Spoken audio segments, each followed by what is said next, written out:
TRS నుంచి కాంగ్రెస్ లోకి వలసలు వెళుతూ ఉండటంపై కేటీఆర్ ఎమోషనల్ అయ్యారు. కడియం, రంజిత్ రెడ్డి, మహేందర్ రెడ్డి తీరుపై మాట్లాడుతూ భావోద్వేగానికి గురయ్యారు కేటీఆర్. కార్యకర్తలకు సర్ది చెబుతూనే తనకు తాను సముదాయించుకున్నారు కేటీఆర్. ఇంటి దొంగను ఈశ్వరుడైనా పట్టుకోలేడంటారు. మహేందర్ రెడ్డిని మంత్రిగా చేశాం కాబట్టి మంచి చేస్తాడని అనుకున్నాం, కానీ వెన్నుపోటు పొడుస్తాడు అని అనుకోలేదు అని కేటీఆర్ అంటున్నారు.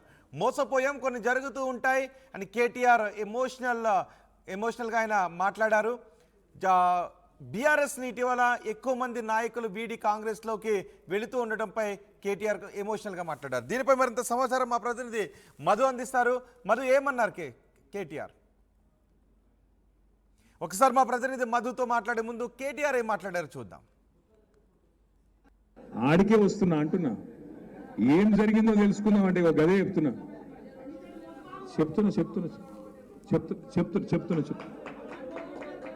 సీను నన్ను చెప్పని, నువ్వు మాట్లాడుతూ కదా సీను, మళ్ళీ నన్ను చెప్పని.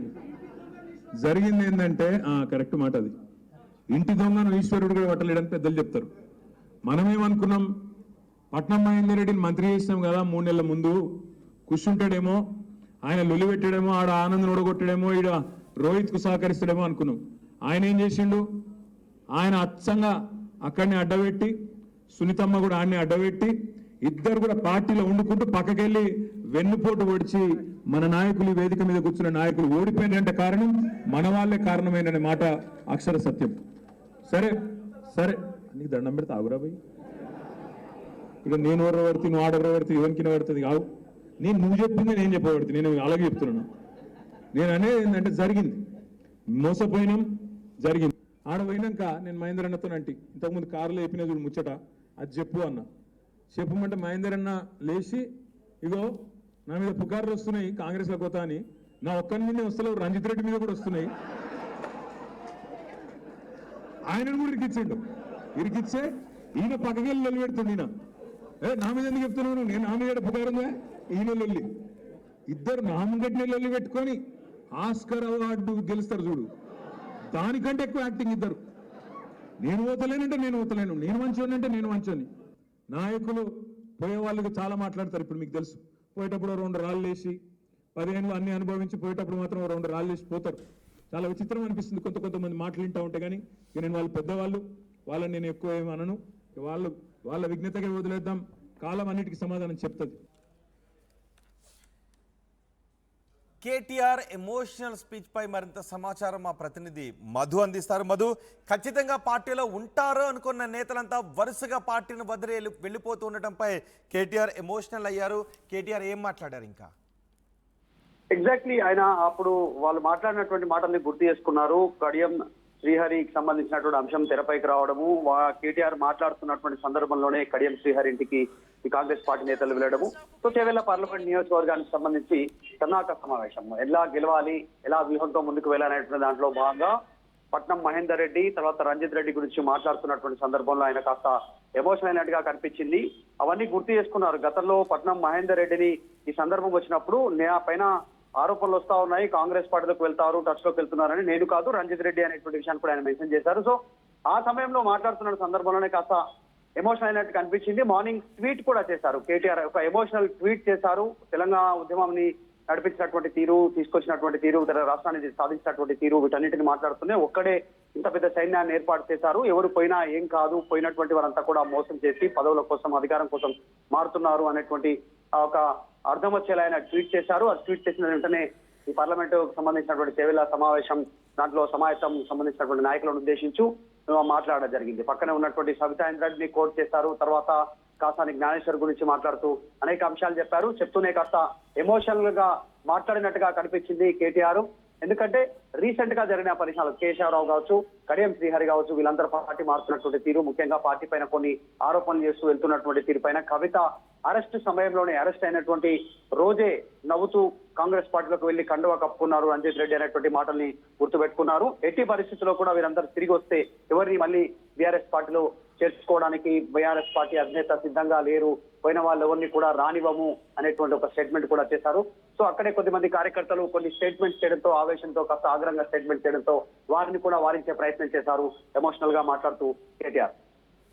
ఏమన్నారు కేటీఆర్ ఎమోషనల్గా మాట్లాడుతూ ఉంటే అక్కడికి వచ్చిన నేతలంతా వాళ్ళ రియాక్షన్ ఏంటి? ఎగ్జాక్ట్లీ వాళ్ళంతా కాస్త ఆగ్రహంతో కింద స్థాయిలో ఉన్నటువంటి కొద్దిమంది నాయకులు, పార్లమెంటు నియోజకవర్గాల వారిగా వచ్చినటువంటి నాయకులంతా కాస్త ఆగ్రహంగా వ్యక్తం చేశారు. వారందరినీ వారించే ప్రయత్నం చేశారు. కొద్దిమంది రంజిత్ రెడ్డి పైన, పట్నం మహేందర్ రెడ్డి పైన కొన్ని తీవ్రమైనటువంటి వ్యాఖ్యలు చేస్తున్నటువంటి సంబంధంలో ఒక 4-5 సార్లు కేటీఆర్ కలగజేసుకున్నారు. మనం వీడియోలో చూడొచ్చు. 4-5 సార్లు వారిని సముదాయించే ప్రయత్నం చేశారు. నువ్వు అదే చెప్తా ఉన్నావు, నేను అదే చెప్తా ఉన్నాను, కాకపోతే నేను నా మాటల్లో చెప్తా ఉన్నాను, నువ్వు ఏం చెప్పాలనుకుంటున్నావు అదే నా మాటల రూపంలో చెప్తా ఉన్నాను, ఆవేశపడద్దు అనేటువంటి అంశాలను వారిని సముదాయిస్తూ మాట్లాడారు. ఒకటి, జరుగుతున్నటువంటి పరిణామాలన్నింటి విషయంలో కూడా వచ్చేటువంటి రోజుల్లో ఖచ్చితంగా బీఆర్ఎస్ బలపడుతుంది, పోయిన వారికి మళ్ళీ స్థానం ఉండదు అనేటువంటిది వీరికి చెబుతూనే ఈ జరిగినటువంటి మొత్తం సీన్ అంతా చెప్పే ప్రయత్నం చేశారు. ఒకరిపైన ఒకరు చాడలు చెప్పుకున్నారు. నేను వెళ్ళట్లేదు అన్న, ముందుగా నన్నే ప్రకటించండి చేవెళ్ల నియోజకవర్గానికి అని రంజిత్ రెడ్డి గతంలో ఆయనతో చెప్పినటువంటి మాటలను గుర్తు చేశారు. మీడియా అందరికంటే ముందు పార్లమెంట్ కి సంబంధించినటువంటి సన్నాహక సమావేశాలు అసెంబ్లీ ఓటమి తర్వాత చేవెళ్లదే పెట్టండి అని చెప్పారు. ఆయన చెప్పినట్టే నేను చేవెళ్ల నియోజకవర్గానికి సంబంధించి పార్లమెంటుకు సన్నాహక సమావేశం పెట్టాను. పెట్టిన రోజే అభ్యర్థిగా నా పేరు ఖరారు చేయండి అనేటువంటిది ఆయన ఒత్తిడి తెచ్చారు. అందరితో మాట్లాడాను, చేవెళ్ల నియోజకవర్గ పార్లమెంట్ నియోజకవర్గంలో ఉన్నటువంటి ఎమ్మెల్యేలందరితో కూడా. వారందరితో మాట్లాడిన తర్వాత అదే రోజు మీడియాకు సమావేశం ద్వారా వివరణ ఇచ్చే ప్రయత్నం చేశాము. మొట్టమొదట బీఆర్ఎస్ పార్టీ ఎంపీ అభ్యర్థి పేరు కూడా రంజిత్ రెడ్డి పేరే ప్రకటన చేశాము. ఇవన్నీ గుర్తు చేసుకున్నారు. కాస్త ఎమోషనల్ అయ్యారో జరిగినటువంటి ఎట్టి పరిస్థితుల్లో చెవెలలో మనం గెలవాల్సిందే అన్న అనేటువంటిది రంజిత్ రెడ్డి మాట్లాడారు. రంజిత్ రెడ్డి పక్కనే ఉంటూ వెన్నుపోటు పొడిచారంటూ మాట్లాడారు. కాస్త ఎమోషనల్ అయ్యారు, అంతా గుర్తు చేసుకున్నారు. రైట్ మధు, పార్టీ నేతల జంపింగ్ పై కేటీఆర్ ఎమోషనల్ అయ్యారు. కడియం, రంజిత్ రెడ్డి, మహేందర్ రెడ్డి తీరుపై మాట్లాడుతూ భావోద్వేగానికి గురయ్యారు కేటీఆర్. కార్యకర్తలకు సర్ది చెప్తూనే తనకు తాను సముదాయించుకున్నారు.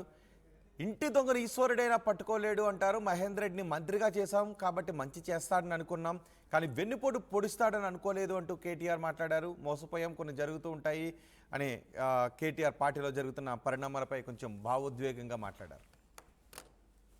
ఆడికే వస్తున్నా అంటున్నా, ఏం జరిగిందో తెలుసుకుందాం అంటే ఒక గదే చెప్తున్నా